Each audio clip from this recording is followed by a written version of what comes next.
From the time 2003 to 2011, following the tragedy of 9/11, the United States was in multiple wars with Iraq. This conflict was a part of a broader effort against terrorism, known as the Global War on Terror.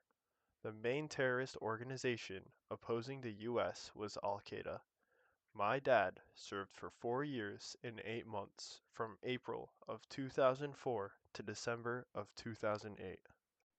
So, why did you leave the army? So, why did I leave the army? It wasn't fully my choice. Um, During my service, it seems I developed um, a spine disease, and without knowing it, I've constantly been nagged with this back problem. Um, and it wasn't apparent until I got back from my deployment um, that it progressed to a point where I could no longer do simple tasks that the military required of me without being in severe pain.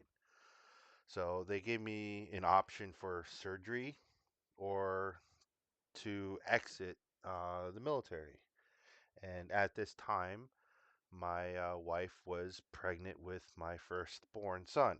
So I decided to take this opportunity and to start my life.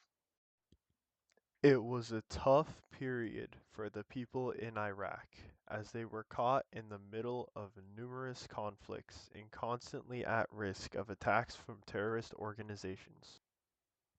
One day, my father was supposed to travel to a forward operating base training stationed in Iraq.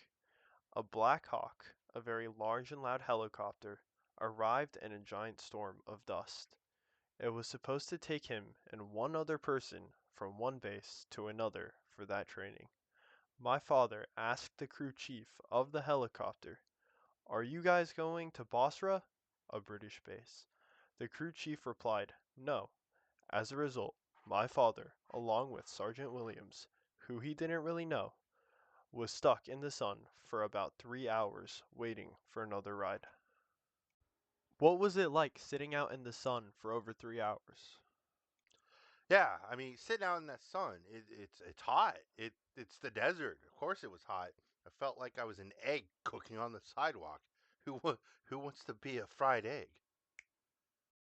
Luckily, a nearby Lynx helicopter, a smaller, more agile British attack helicopter, responded to HQ's calls and came to pick them up. After boarding, the Lynx took off. My father was surprised by how low the Lynx was flying, especially over a combat zone. It turns out that to avoid the enemy RPGs, rocket-propelled grenades, they needed to fly just above the telephone poles. What was it like riding in a British attack helicopter? Yeah, so the Lynx is a tiny helicopter, attack helicopter for the British. We were hugging the ground and only going up high enough just to clear um, the power lines, and it was crazy. We were Me and my sergeant were just quiet as a mouse, just hoping nothing went wrong. But luckily, it was a peaceful ride. It was a stroke of luck that they weren't attacked and they made it to Basra safely.